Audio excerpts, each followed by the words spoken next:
네, 그러면 두 번째 시간으로 그림에 대해서 말씀을 드리겠습니다. 그림 역시 무엇을 좋아하실지 몰라 다 준비해 봤는데요. 어떤 만화를 그릴 것인가? 여기서 한 시간 동안에 같이 실습을 하고 그려보고 하는 거는 시간이 그럴 것 같고요. 어떤 실습이 있습니다. 어떤 종류의 실습이냐면은 선생님의 얼굴과 손을 만져보시면 돼요. 예. 그래서 얼굴과 이따가 보여드릴게요. 어떻게 하시면 되는지. 그렇게 하시면 되고, 캐릭터 만드는 거에서부터, 인물 잘 그리는 거를 좀 중점적으로 보겠습니다. 그리고 사실은 인물하고 배경하고 액션하고 그리는 게 다 중요한데, 액션은 오늘 힘들 것 같고요. 배경은 이게 투시법 나오고, 그 다음에 3D 프로그램 뭐 그런 얘기 나오면은 또 오래 걸리거든요. 그리고 만약에 선생님께서 간단하게 배경 없는 만화를 나는 그리겠다, 디자인적으로 이거를 극복해 보겠다 하신다면 또 배경에 대해서 길게 말씀드릴 필요가 없을 것 같기도 해요. 그래서 이래저래 고민하다가 역시 캐릭터, 그리고 캐릭터는 액션을 빼고 캐릭터를 잘 보여줄 수 있는 거는 얼굴과 손이구나 해가지고 얼굴과 손에 대해서 오늘 집중적으로 말씀을 드리겠습니다. 그래서 직접 보시는 그림들은 어떤 그림풍을 좋아하실지 몰라서 처음에 보시는 그림 두어 점 빼고 나면은 미술사에서 가져왔습니다.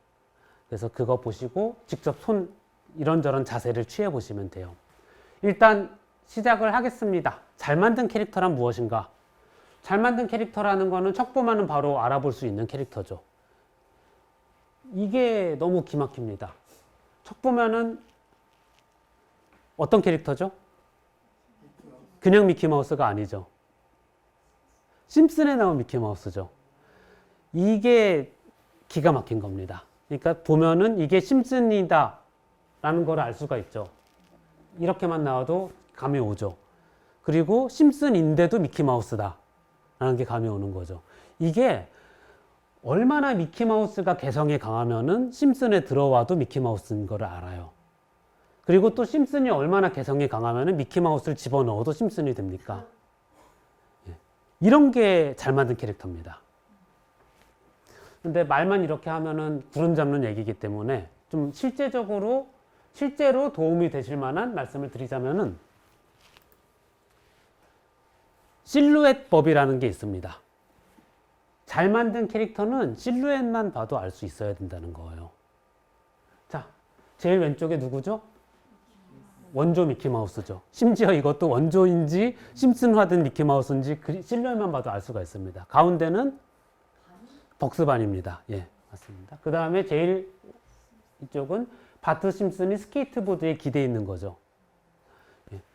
이게 그래서 캐릭터가 잘 됐는지 아닌지는 디테일을 다 지우고 실루엣만 봐도 알 수가 있어야 된다는 얘기가 있습니다. 근데 이거 해보면 진짜 어려워요.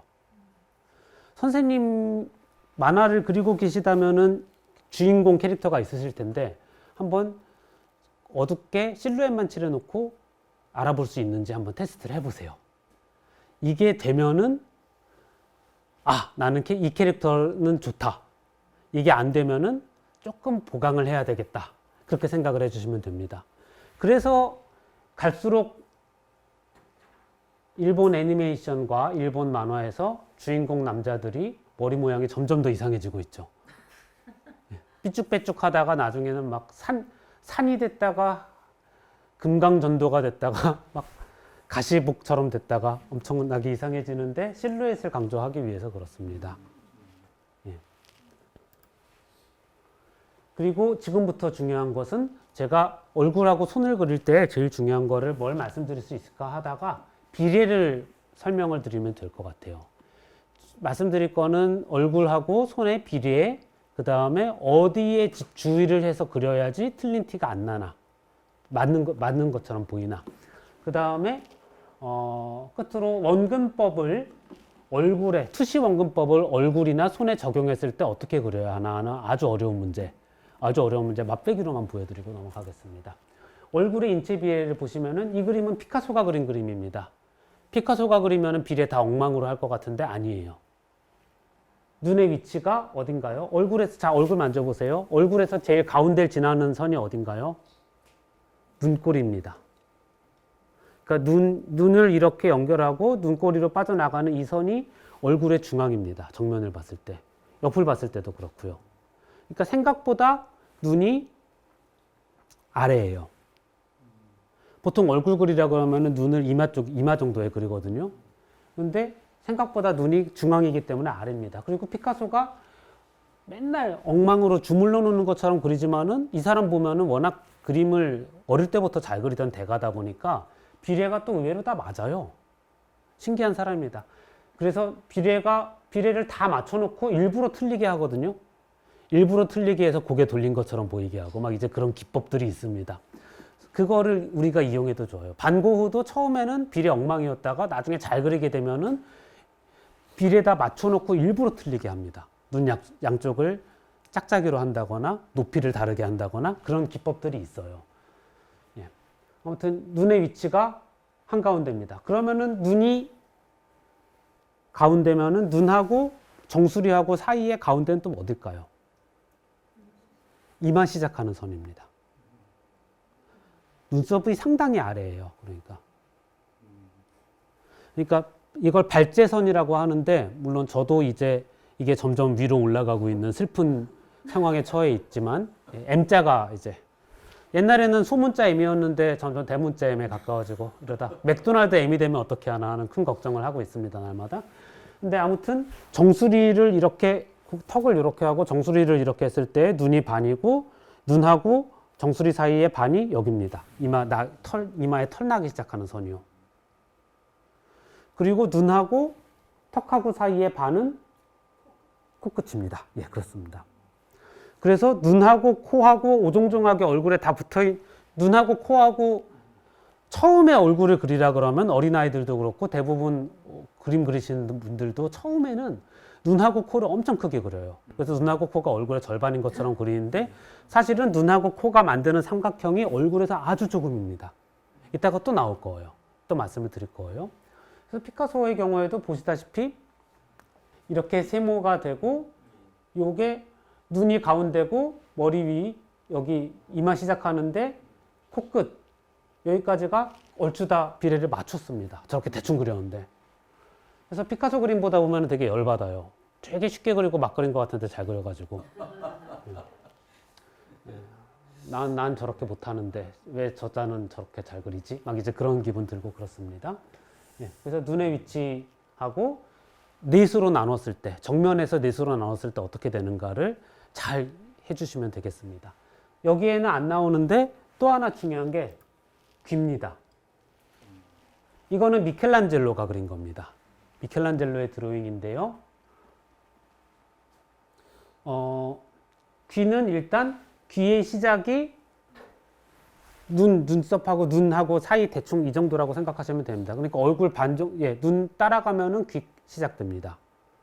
그러니까 귀도 전체 봤을 때 그 4분의 1 지점 아니고 4분의 2 지점 아니고 4분의 2와 4분의 3 지점에 몰려 있는 거예요, 귀도.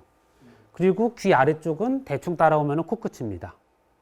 여기서 부처님 귀나 유비 귀나 아니면은 연세가 많이 드신 어르신 귀는 조금 더 아래로 내려오죠. 근데 대부분 귀는 눈 시작하고 코 끝나는 데에 겹칩니다. 그러니까 얼굴에 똑같은 크기의 띠를 4개를 두른다고 했을 때 처음 띠 하나는 머리카락만 덮어요. 두 번째 띠는 눈썹하고 이마만 덮습니다. 세 번째 띠에 눈과 코와 귀가 다 들어갑니다. 그리고 네 번째 띠에 입이 들어가죠. 의외로 눈하고 코하고 귀가 다 오종종하게 모여 있습니다. 그리고 옆을 봤을 때 귀가 보통 우리는 귀가 되게 뒤에 있다고 생각하거든요. 뒤통수에 가깝다라고 많이 생각을 하죠. 그런데 실제로 옛날 비례 연구한 사람들을 보면은 미켈란젤로 보시면 나오지만은 뒤통수를 기준으로 보세요. 뒤통수하고 코하고 기준으로 보면은 얼추 반입니다. 귀 시작하는 지점이 옆모습을 봤을 때 반에서 뒤쪽입니다. 그러니까 귀가 상당히 앞쪽으로 나와 있고 뒤집어서 얘기하면은 뒤통수를 그려줘야 되는 겁니다. 그림 처음 그리실 때 초심자분들이 제일 많이 하는 실수가 눈에서 머리카락 선까지를 너무 바짝 붙여놔요. 그래가지고 머리카락 시작하는 데까지 해놓고 나서 머리 위로 정수리가 더 있는데 까먹었다 해가지고 더 크게 그립니다. 그리고 뒤통수를 안 그려요. 뒤통수를 잘라먹고 보통 귀를 여기 뒤쪽에다가 갖다 붙이고 그렇습니다. 그렇지가 않고 옆모습을 봤을 때 귀는 반이다. 반인데 귓구멍이 귓구멍이 반이니까 귓바퀴는 뒤쪽으로 조금 더 나오겠죠. 예, 그렇게 생각을 하시면 됩니다. 이외의 인체 비례입니다. 그래서 여기서 사람 얼굴 그리실 때 제일 주의할 게 귀와 뒤통수에 주의하셔야 됩니다. 피카소의 그림입니다. 재수없죠? 너무 잘 그렸죠? 피카소가 아까처럼 평면도 그리는데 이렇게 입체적으로 그릴 때는 또 기가 막히게 양감이 있게 그립니다. 그래서 보시면은 뒤통수가 귀가 반이 되고 뒤통수가 한참을 더 나왔죠. 그리고 이거는 입체로 꼭 안 하셔도 되는데 얼굴에 이마하고 코하고 여기 볼하고 턱 끝은 평면 같은 면입니다.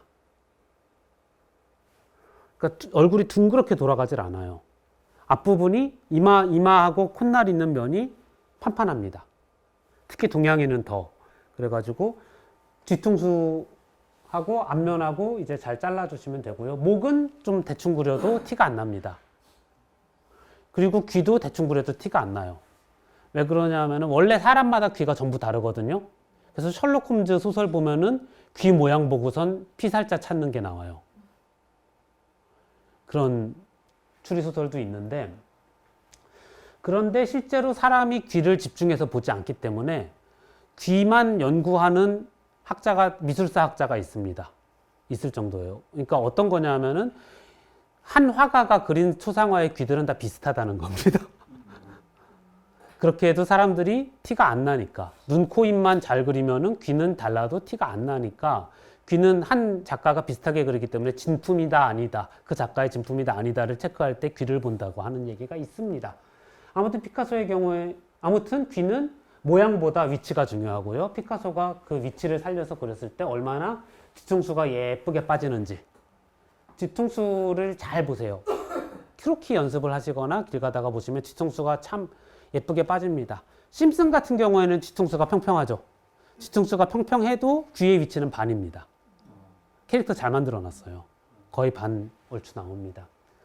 귀를 뒤로 보내려면은 다른 이유가 있어야 돼요. 귀를 아주 크게 그린다거나 이제 뒤통수를 그 위에다가 아예 동그랗게 해준다거나, 안 그러면은 약간 그림이 일부러 그렇게 그린 것 같지가 않고 잘 못 그린 것 같습니다. 그래서 아무튼 얼굴 그리실 때 인체 비례에서는 귀와 뒤통수에 주의를 해주셔야 한다는 거 말씀을 드리고, 그런데 사실은 귀와 뒤통수는 아무도 안 봅니다.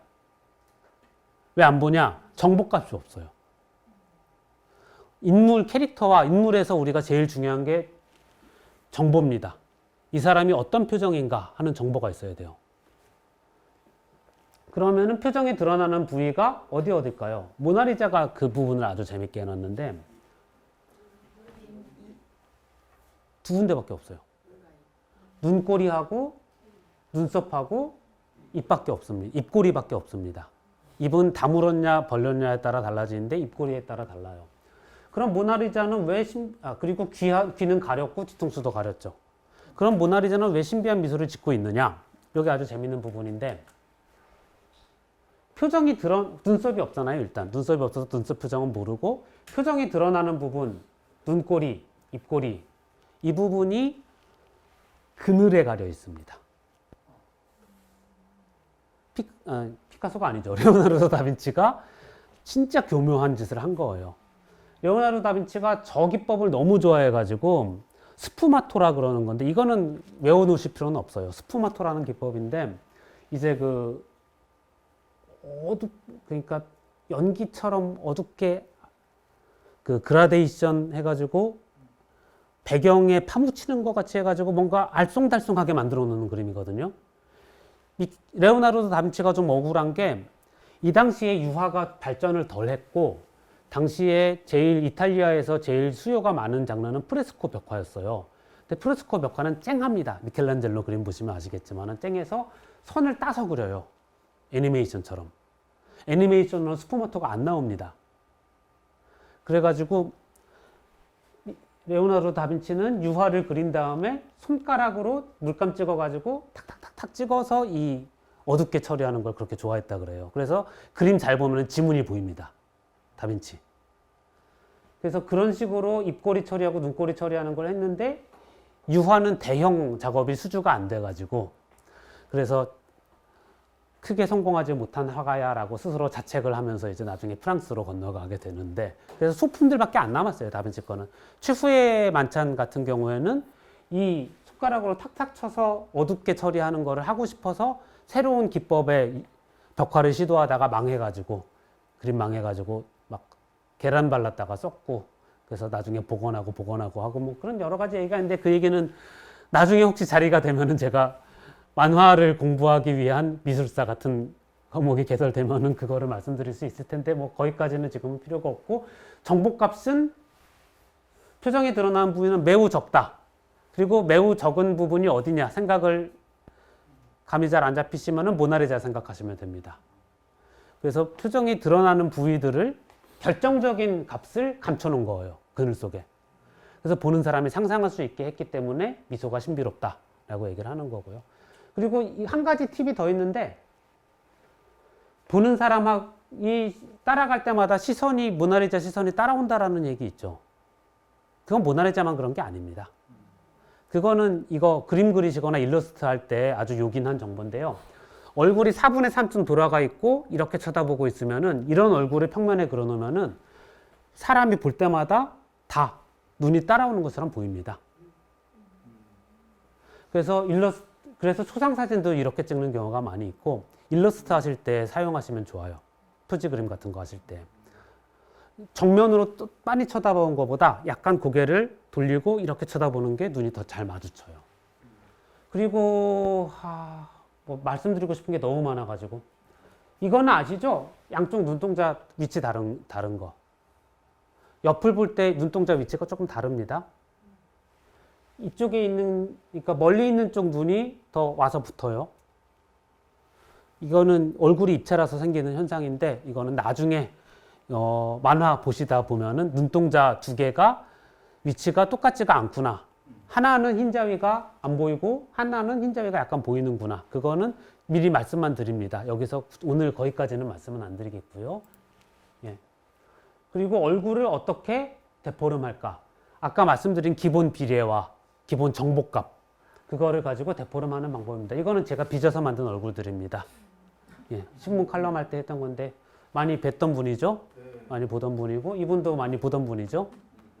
예. 얼굴을 비례를 대충은 지켰지만은 완전히 똑같이 지키질 않았죠. 그래가지고 강조하고 싶은 걸 더 강조했습니다. 트럼프 아저씨 같은 경우에는 턱 부분을 더 강조하고 이마가 약간 좁은 느낌이 있기 때문에 이마하고 눈을 더 올렸어요. 눈을 올리고 이마를 좁게 만들었습니다. 이분도 이제 그 하관을 더 강조하기 위해서 이마를 양옆으로 약간 좁게 만들고 그리고 동양인이라는 걸 강조하기 위해서 광대뼈 부분을 이 아저씨 만들 때랑은 다르게 처리를 했죠. 예.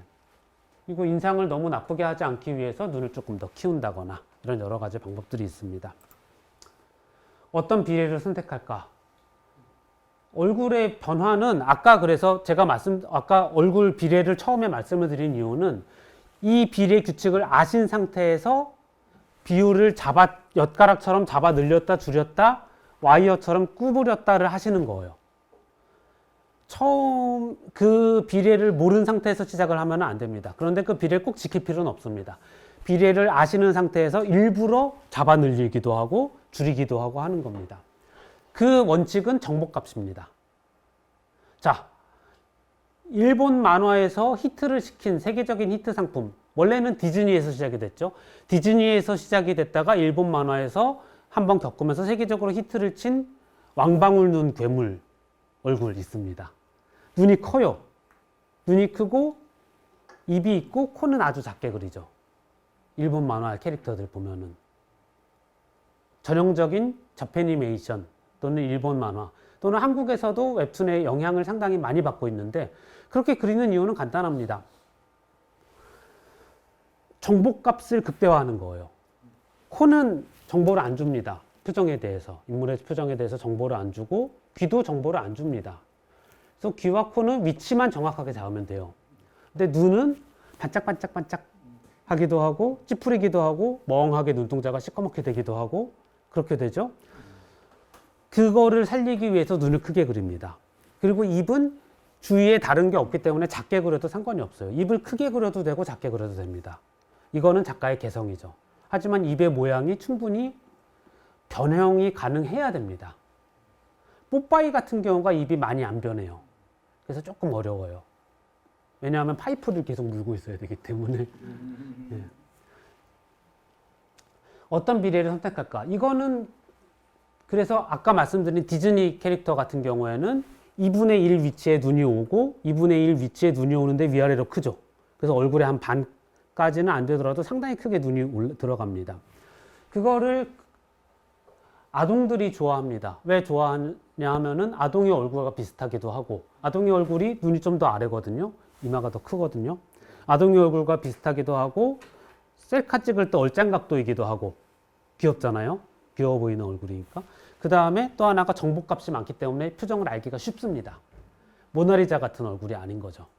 정보값이 다 공개가 되어 있는 얼굴인 거죠. 과장돼 있고. 그래서 드림웍스가 처음에 디즈니와 다른 만화를 선보이겠다 하고선 만든 게 이집트의 왕자 애니메이션인데 이때 극단적으로 다른 비례를 선택을 했습니다. 이거는 이집트의 왕자 애니메이션 메이킹북에 나오는 얘기인데 메이킹북에서 자기네가 막 자랑을 해요. 우리는 일부러 다른 비례를 만들었다 해서 코를 길게 늘려버립니다. 그래서 얼굴을 셋으로 나눠서 이 머리하고 위쪽에 있는 거를 4분의 2죠. 이거를 쭉 당겨가지고 3분의 1로 만들어버립니다. 그리고 입을 안 늘리고 코를 길게 늘려요. 그래서 코를 3분의 1을 가져가고 코 아래쪽으로 입 있는 데를 3분의 1을 가져갑니다. 저렇게 하니까 어떤 특징이 나오나요? 첫째로 디즈니와 다르다. 둘째로 우리는 성인용 애니메이션을 만든다.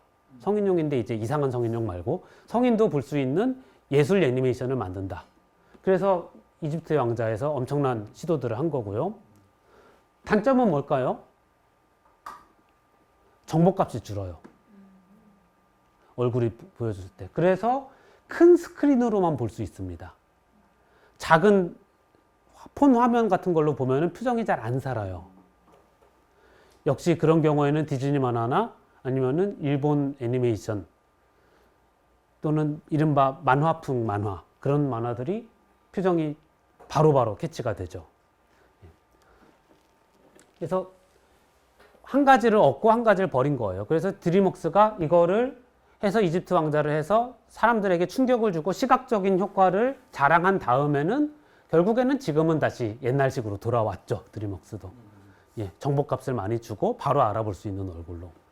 예, 근데 사실은 모세나 이집트의 왕자는 모세의 얘기잖아요. 모세 같은 경우에 뭐 얼굴에 정보값이 많이 나올 필요가 없는 인물이기 때문에 예, 큰 문제는 없었습니다. 하지만은 자주 사용되기에는 좀 쉽지 않은 그런 비례죠. 이렇게 비례를 어떤 비례로 어떻게 데포름을 할지 어떻게 모양을 바꿀지 선택을 하실 수 있으면 됩니다. 그리고 어떤 작가가 새로 그려왔을 때 이래서 이렇게 그렸구나 라는 거를 짚어내실 수 있으면 돼요. 그리고 얼굴 못지않게 중요한 게 오늘은 손까지 말씀을 드리고 마칠 것 같은데 얼굴 못지않게 중요한 게 손입니다. 얼굴하고 손만 잘 그리면 사실은 다 됩니다. 배경은 대고 그리면 되고요.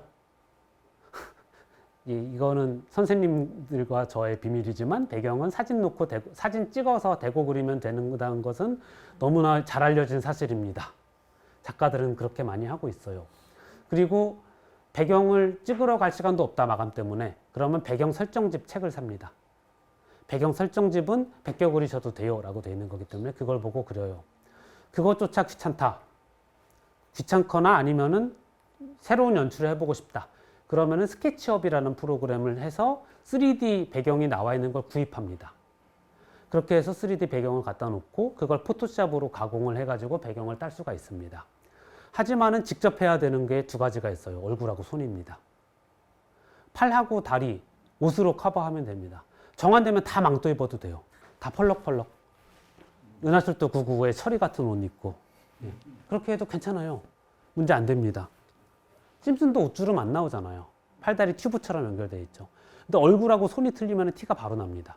그래서 얼굴하고 손을 말씀드린 거고, 얼굴에서는 아까 말씀드린 것처럼 기본적으로 알아두셔야 되는 비례가 있고, 그거를 어떤 정보값을 어떻게 줄 것이냐에 따라서 응용을 하시면 되고, 눈이 더 중요하다 하면은 눈을 크게 그리시고, 입이 더 중요하다 그러면 입을 크게 그리시면 돼요. 예. 이거는 디에고 리베라라는 멕시코 벽화 그리던 화가가 크게 그렸던 손들인데 아주 근사하죠. 이 사람은 대학생 때부터 별명이 기술자였다 그래가지고 너무 잘 그린 사람입니다. 해부학적으로 중요한 손의 비율. 제가 좋아하는 다이나믹 핸드 드로잉이라는 책인데, 이 책을 보시면은 손에 대한 여러 가지, 책 한 권이 전부 다 손을 저렇게 괴물처럼 잘 그려놓은 거예요. 근데 보면은 기죽습니다. 기죽긴 하는데, 그리고 또 베껴 그리기도 애매해요. 너무 잘 그려가지고. 예, 그런데 아무튼 한번 볼만한 그런 겁니다. 근데 일단 해부학적으로 중요한 손의 비율 몇 가지만 말씀을 드리겠습니다. 첫째로 손을 한번 해보세요. 이렇게 해보세요. 손가락 길이하고 손바닥하고 같아요. 1대1입니다. 거의. 약 1대1이라고 생각하시면 됩니다. 예. 그리고 이렇게 했을 때 또 하나 알 수 있는 게 엄지손가락 시작점이 다른 네 손가락하고 다르죠. 예, 손바닥, 손 몸통을 기준으로 보시면은 이제 이 네모난 판이 손가락하고 거의 같은 크기고 같은 길이고 옆으로 네모나게 이거는 네모나게 그리는 사람도 있고 세모로 그리는 사람도 있고 동그라미로 그리는 사람도 있습니다. 이거는 각자 좋은 나는 이런 스타일로 그리겠어 생각을 해서 기본 모델을 잡아주시면 돼요. 아무튼 엄지손가락은 엉뚱하게 생뚱맞은 곳에 붙어 있다. 다른 손가락들하고 위치가 같지 않다. 그리고 또 하나 중요한 건 엄지손가락이 그렇다고 제일 여기 끝에 붙어 있는, 손목에 붙어 있는 것도 아닙니다. 엄지손가락의 위치는 항상 골치다. 이렇게 생각을 해주시면 되겠어요. 그리고 손의 비례 또 하나 중요한 거는, 말씀 제가 조금 더 드리겠습니다. 손의 비례에서 중요한 거는 손가락 길이입니다. 손가락 길이는 사실은 둘째 손가락에 더 긴 사람, 넷째 손가락에 더 긴 사람이 있어요. 발가락에 엄지가 더 긴 사람, 두 번째 발가락에 더 긴 사람이 있는 것처럼. 그런데 그거를 일단 잊어버리시고 아주 기본적으로 생각했을 때 첫째하고 새끼하고 길이가 같다. 둘째하고 넷째하고 길이가 같다. 세 번째 손가락이 제일 길다. 그렇게 생각하시면 돼요. 이렇게 첫째하고 새끼손가락하고 붙여보시고 둘째, 넷째 붙여보시고 셋째 손가락 이렇게 대보시면은 감이 옵니다. 예. 그래서 그거를 보여주는 그림이 이제 요거죠. 예. 저렇게 잘 그릴 필요는 없습니다. 그리고 조금 더 해보고 싶다. 손에 대해서 나는 아주 남들 모르는 것까지 해보고 싶다 하시면 손바닥 몸통의 기준으로 손바닥 모양은 두 가지를 알아두시면 됩니다. 하나는 평평하지가 않고 약간 위로 휘어 있다는 거. 그리고 그거보다 중요한 게 이 안에 이쪽이 두툼한 거는 다들 아시잖아요. 여기도 도톰해요. 여기도 도톰하고 여기도 도톰합니다. 그러니까 산맥이 세 개가 있습니다. 가운데 부분이 움푹 파여 있고 산맥이 세 개가 있습니다. 이게 손주름으로 나옵니다. 그래서 그것만 알아두시면은 손에 대해서는 사실은 거의 다 알아두시는 게 됩니다. 그렇게 해도 손은 그리기가 어려워요. 왜 그리기 어렵냐 하면은 단축법 때문에 그렇습니다. 일단 한 가지 더 말씀을 드리자면 손가락 벌어지는 거를 말씀을 드릴 텐데, 이게 이제 디즈니에서 미국 애니메이션의 손가락을 4개로 그리는 이유입니다. 자, 손을 둘로 벌려보시면은 이렇게 되죠. 엄지하고 나머지 4개의 손가락이 나옵니다. 이것만 잘 그리셔도 사실은 여기저기에 다 이용을 하실 수가 있어요. 이거 잘 그리실 때는 손바닥 모양하고 엄지손가락 위치만 잘 잡으시면 됩니다. 1대1이라는 거 잘 잡아주시고요. 이거 말고 그러면 손가락이 3개의 덩어리가 된다. 그거는 두 가지 경우가 있습니다. 요거는 매우 드뭅니다. 이거는 매우 드물기 때문에 연습을 해야지만 돼요. 연습을 해야지만 되고 아주 특이한 거를 할 때만 이게 되고 보통은 자연스럽게 이겁니다. 아니면 아주 우아하게 요거. 이게 훨씬 편하죠. 요거보다 이게 편하고 또 요것도 편합니다. 그래서 요렇게 그리거나 이렇게 그리거나 이렇게 그리거나 하는 게 제일 많이 그리는 컷이 됩니다. 이 손가락 그리고 만약에 조금 더 자세하게 그리겠다 하면은 이렇게 나눠집니다. 예, 피스 모양이기도 하고 그냥 자연스럽게 하면은 약간 이렇게 조금씩 다 다른 형태가 되는데 세 번째, 네 번째가 아까 이것도 힘들지만은 세 번째, 네 번째가 따로 가는 경우가 별로 없습니다. 같이 움직여요. 그래서 디즈니에서 이거를 하나로 퉁치는 겁니다. 디즈니와 심슨에서. 손가락은 네 개만 움직여도 모습을 다 나타낼 수가 있거든요. 세 번째, 네 번째는 같이 가니까. 대체로. 그래서 손가락이 벌어지는 모양도 그렇고 이건 레오나르도 다빈치가 그린 손이고 이건 미켈란젤로가 그린 손인데 레오나르도 다빈치가 손의 표정을 그렇게 중요시했습니다. 손으로 사람들이 대화를 성격이 드러난다라고 자기 노트에도 쓰기도 했고요. 최후의 만찬 같은 그림 보면은 레오나르도 다빈치 최후의 만찬은 되게 재밌는 그림인 게 이런 표현 써도 될지 모르겠는데 제가 비속어를 사용해도 용서해 주시기 바랍니다. 만화가들끼리 흔히 하는 표현이 대갈치기라고 있어요. 커서 머리만 나오는 게 대갈치기거든요. 근데 허리까지만 나오는 또 그게 있는데 최후의 만찬이 다 앉아있기 때문에 허리까지만 나옵니다. 그리고 옷이 두꺼운 옷이라서 몸이 안 나오고 손하고 얼굴만 13명이 나와요. 손하고 얼굴만 13명이 나오는데 드라마틱한 장면이에요. 그걸 위해서 레오나르도 다빈치가 그렇게 손을 연구했다는 거예요. 예. 미켈란젤로도 못지 않습니다. 그래서 이렇게 하느님 손하고 아담 손하고 연결되는 거 보세요. 여기 보면은 예, 이렇게 셋째 넷째가 자연스럽게 붙는 거를 미켈란젤로가 또 자랑하는 겁니다. 나는 셋째 넷째가 잘 붙는 걸 알고 있지 하는 것도 있고 이거를 따로 움직이기가 어려워요. 손가락 5개가 다 따로 움직이는 건 짝 폈을 때 한 가지 경우밖에 없는데 이거는 너무 드문 경우이기 때문에 가끔 한 번씩 쓰시면 됩니다. 그리고 이거 할 때도 심지어 이렇게 손가락 붙여서 펴도 돼요. 그래서 손가락 벌어지는 것까지 이런데 그렇게 해도 손은 그리기 어렵습니다. 왜 그러냐 하면은 단축법이라는 것 때문에 그래요. 단축법, 이거는 카라바쪼라는 화가가 그린 엠마우스의 저녁 식사라는 건데 카라바쪼는 바로크 화가고 바로크 미술의 특징에 대해 제가 말씀을 드릴 기회가 있으면 좋겠으나 아무튼 지금은 간단하게 말씀드리면은 얼굴하고 여기 이 그림도 얼굴하고 손만 나오는 거죠. 거의 얼굴하고 손만 나오는데 다빈치나 미켈란젤로하고 다르게 손이 튀어나오는 걸 이렇게 했어요. 미켈란젤로도 손 이렇게 그리는 거 되게 좋아했습니다. 다빈치는 이렇게 안 그려요. 손이 이렇게 튀어나오면 그림이 우아한 게 깨지거든요. 제가 아주 좋아하고 존경하는 최호철 선생님, 그림 그리시는 최호철 선생님이 있는데 콘티 짤 때는 처음에 다들 권총을 이렇게 잡는데 그리다 보면 점점 옆으로 가서 마지막에 실제로 그려놓은 거면 이렇게 총을 쏜다. 이런 농담이 있습니다. 즉 이렇게 하는 건 너무 어려워요. 차라리 그래서 이렇게 그린 경우가 많습니다. 하지만 이거는 어렵기 때문에 이거는 잘 안 그려요. 이게 더 어려워요. 예. 차라리 이거는 평면으로 하는데 이렇게 하거나 근데 이거는 더 어려워요. 예. 이거는 쉬워요. 그래서 이런 단축법이라는 거는 이렇게 단축되어 보이게 그리는 겁니다. 그래서 인체를 그 원근법, 투시 원근법 안에 넣어서 그리는 게 단축법입니다. 근데 단축법을 잘 쓰면은 기가 막힌 그림이 나오긴 합니다. 하지만은 꼭 쓸 필요는 없어요. 단축법을 쓴 그림이 좋다, 안 쓴 그림이 좋다. 그거는 개인 취향이라고 생각하셔도 됩니다. 하지만 단축법을 쓸 줄 몰라서 안 쓰는 거는 또 다른 문제가 되겠죠.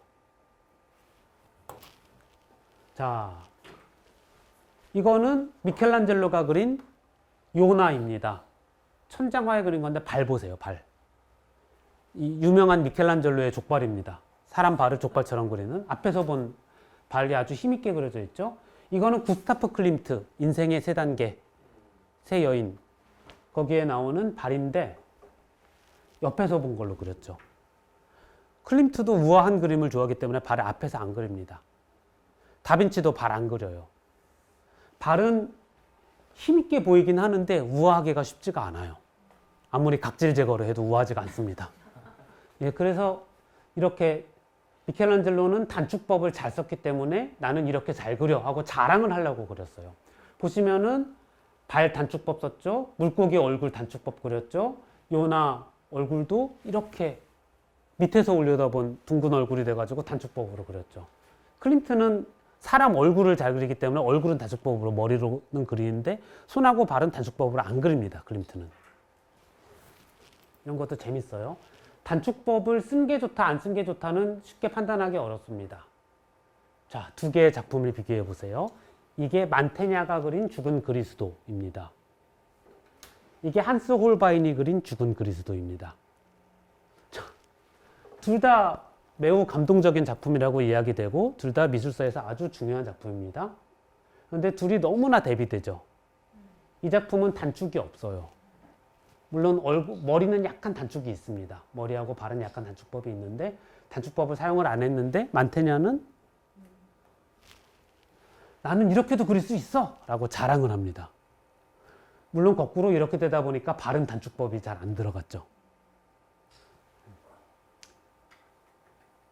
네, 이런 겁니다. 근데 이거를 그릴 수 있는 사람은 이렇게 그리고 싶겠죠. 그리고 이런 컷이 한 번씩 나와주면 효과가 있겠죠. 그런데 굳이 어려우면 꼭 그렇게 안 해도 된다 하는 것도 있습니다. 단축법과 대비돼서 얘기할 수 있는 게 정면성의 원리입니다. 이집트 벽화 얘기할 때 보통 나오죠. 발은 옆에서 아까 클림트 발, 손도 레오나르도 손, 얼굴은 아예 옆을 보고 있는 모습으로, 그런데 눈은 또 정면에서 보는 모습으로 이렇게 되어 있습니다. 하지만 그래도 비례는 맞췄어요. 눈이 가운데 오고 귀가 가운데 오죠. 뒤통수 나와 있죠. 예. 저 비례 맞추는 거 은근히 사람들이 집착에 강합니다. 화가들이. 예. 그래서 그거 상당히 재미있는 부분이고요. 정면성의 원리로 그리셔도 충분히 파악이 되고 정보값을 전달하기엔 이쪽이 더 좋을 수도 있습니다. 그리고 작업 시간이 놀랍게 단축이 돼요. 작업 시간이 놀랍게 단축이 된다는 걸 독자도 알아요, 문제는. 그래서 이번에는 날로 그렸구나 하고 댓글이 달려도 할 말이 없긴 합니다. 예, 그런 것입니다. 예, 이게 미켈란젤로가 나는 단축법 잘 그려 해가지고 최후의 심판에서 이 부분은 많이들 안 보시는데 최후의 심판에서 제일 재밌는 부분입니다. 최후의 심판에서 지옥으로 떨어지는 영혼들이 천국으로 올라가려고 할 때 천사들이 여기 위에서 두들겨 패는 양반들이 천사들인데 너는 지옥에 가야지 올라오면 안 돼. 또 반대쪽에는 천국으로 올라가는 영혼들이 있고요. 이쪽에는 지옥으로 떨어지는 영혼들이 있는데 예, 이거는 생각하는 사람의 기본 포즈가 됐다고 유명해진 지옥 그림이고요. 근데 저기 보면은 무릎 단축 썼죠. 그 다음에 여기 이 인물 단축법은 아무도 이제 따라한 사람도 없죠. 그래서 호가스 아까 그림 보였던 다이나믹 손의 드로잉 그거 그린 사람이 다이나믹 인체 드로잉이라는 책도 썼는데 이런 그림들 그리거든요. 근데 거기에 나오는 재밌는 구절 중에 하나가 미켈란젤로가 시스티나 천장화 그릴 때 모델들을 매달아 놓고 그리진 않았을 거 아니냐. 보고 그린 게 아니라는 거죠. 미켈란젤로는 달달 외운 사람입니다. 예. 그리고 달달 외워서 그리는 게 프레스코랑 맞아요. 프레스코는 빨리 그려야 되기 때문에. 예. 그래서 다빈치하고 또 스타일이 다르죠. 아무튼 이런 게 액션 만화에 들어간다 그러면 얼마나 근사하겠어요. 그러면은 이런 단축법을 잘 그리는 방법은 뭘까요? 두 가지입니다. 여기까지 하면은 오늘 제가 준비해온 이야기를 마치게 되는데요. 늦은 시간까지 들어줘서 감사합니다. 하나는 미켈란젤로처럼 달달 외울 때까지 내공이 쌓일 때까지 그리는 게 하나가 됩니다. 물론 그렇게 하면은 정말 잘 그리겠죠. 하지만 너무 시간이 오래 걸리죠. 그래서 또 하나는 미켈란젤로 그림이 대고 그리면 됩니다. 예, 베끼면 됩니다. 근데 미켈란젤로의 대고 그리면은 좀 너무 티가 날 것 같다. 그러면은 포즈집 사가지고 대고 그리세요. 포즈집은 베껴도 되는 책입니다. 그 다음에 아니면은 자세를 잡아서 폰으로 찍어가지고 그거 그냥 대고 레이어 위에다가 대고 그리셔도 됩니다. 특히 손 단축 그릴 때는 찍어서 놓고 그리시면 좋아요. 하지만은 다른 사람 블로그에 가가지고 사진을 퍼왔다가 나중에 잘못 걸리면 큰일 납니다. 그래서 되도록이면은 퍼가도 되는 그림을 쓰시거나 아니면은 직접 찍어서 쓰시거나 예, 그렇게 아니면은 아예 이렇게 미켈란젤로 그림 같은 거를 하고 미켈란젤로를 나는 참고해서 그린다라고 자랑을 하시거나 그렇게 하시면은 단축법을 잘 그리는 방법이 되겠습니다. 그렇게 해서 손하고 얼굴하고 나머지 몸을 그릴 땐 대고 그리면 된다. 이제 그렇게 생각하시면은 속성 완성으로 그림을 어떻게 그릴 수 있는가. 만화를 한 컷도 안 보고 만화를 그리는 방법에 대해서 말씀을 드렸습니다. 예. 오늘 준비해온 이야기는 여기까지입니다. 8시 50분까지 늦은 시간까지 재밌게 들어주셔서 감사합니다. 감사합니다.